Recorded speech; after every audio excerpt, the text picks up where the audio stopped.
Hello everyone, I'm Meteorologist Charlie Ironmonger. Thank you so much for joining me today for your noon news and weather update from the First Alert Desk. Now we've got news out of Kinston, where a woman is facing drug charges.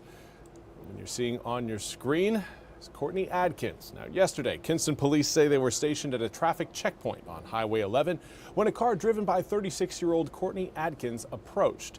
Now, officers say they saw signs of narcotics, prompting them to search her car. According to police, officers found methamphetamine, Percocet pills, and marijuana during their search. Now, Adkins was charged with the following: 2 counts of possession of a Schedule II controlled substance, possession of a Schedule VI controlled substance, and possession of drug paraphernalia.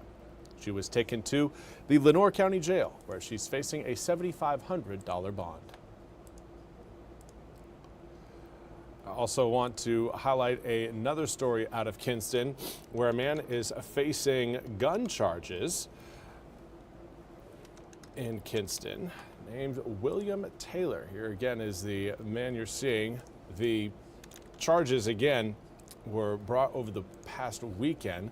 Kinston police said they were called to a disturbance involving a gun on Sunset Avenue at around 1:45 a.m. Tuesday. Now at the scene, officers spoke to the residents and say their investigation found that William Taylor was impaired and fired a gun inside the home.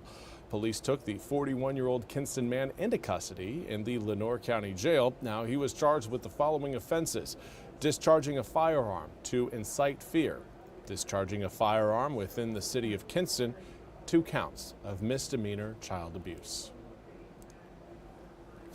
And now we want to turn our attention to your weather forecast. Today has been a fairly sunny day, but over the next several days, we're going to start to see the summertime heat, a little bit of that summertime humidity, make a return to eastern North Carolina. Let's take a look at what we've got outside right now. Again, some mostly sunny skies, some patchy cloud cover certainly present, but again, looking at comfortable conditions so far today. A lot of the heat and humidity that we're going to be tracking this week will largely come in later in the week.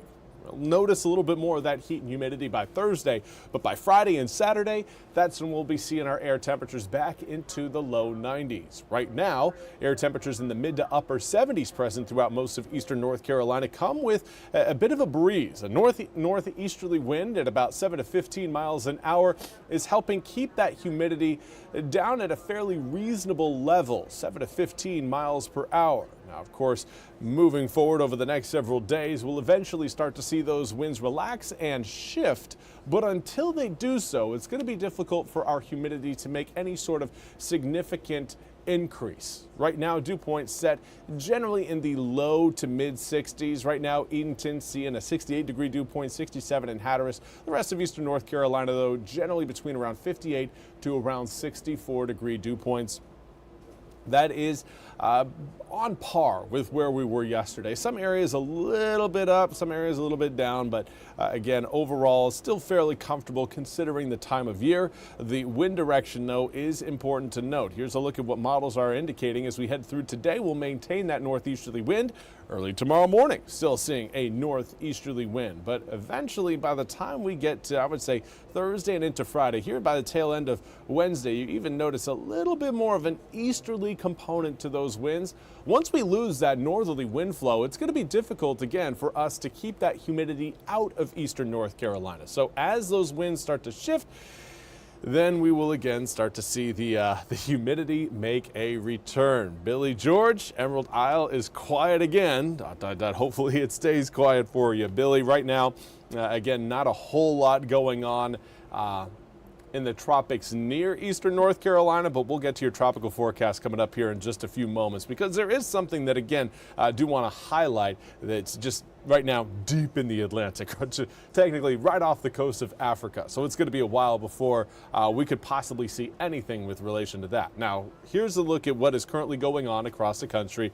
We've got an area of high pressure kind of trying to move its way off the Rocky Mountains and work its way down towards the Gulf Coast. The area of low pressure ahead of it is going to be dying out, but another one will form near Kentucky, and that may try to bring some cloudiness and some moisture into the western half of our state. For us, those rain showers will not reach us. Now, that large frontal boundary you're seeing across the Ohio River that is one that has a better opportunity of impacting us later on this coming weekend, particularly coming in, I would say late Saturday afternoon through Saturday night. And that front will pass, bringing us some rain showers and another brief cool down, taking our air temperatures from the low 90s on Saturday into the mid 80s by the time we reach Sunday afternoon. Now for this afternoon, plan on the low 80s. 79 degrees by 1 turns to 80 degrees by 2, 81 between 3, 4 and 5 p.m. And then we'll cool back down again as we head through this evening.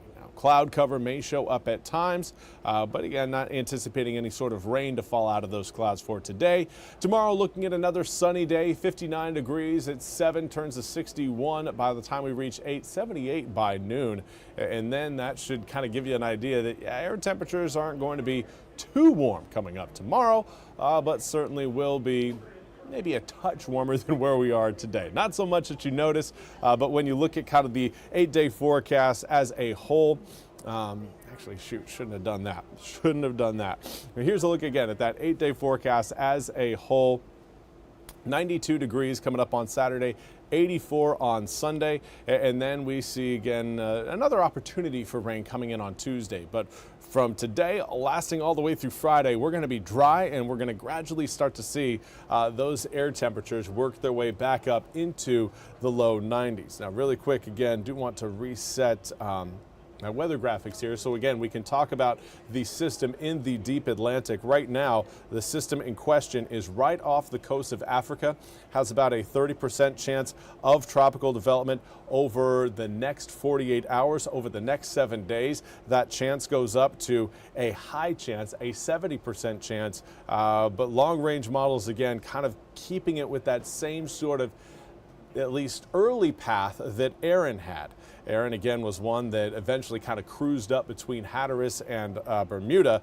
This one is still way too far out to determine whether or not it's going to get anywhere close to eastern North Carolina, but for now, it is one that we do need to pay attention to, as it is the only system in the Atlantic that is that's worth watching, that has at least some sort of development potential.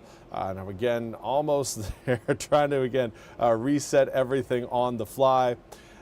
Easier said than done, but you're almost there, almost there. Just bear with me. And one more, come on.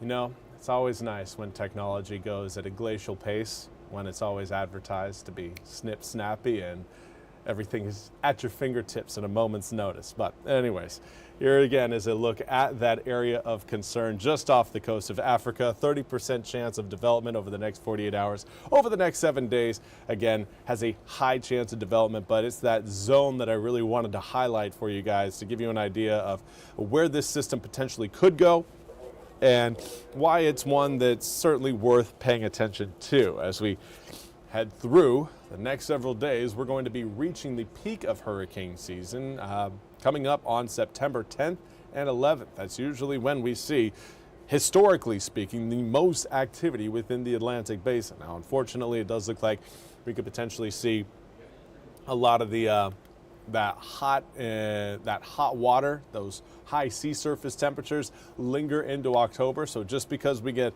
past the peak of hurricane season doesn't mean we're completely done with the season. But for now, certainly this is kind of the time period where we need to be a little bit more vigilant as far as tracking those systems go, because again, they can pop up fairly quickly because water temperatures are reaching their peak coming up this month. Well, that's all we have time for today's noon news and weather update from the First Alert Desk. I want to thank you all so much for joining me. We'll be back with more news and weather coming up at the top of the hour. Until then, I hope you all have a wonderful day.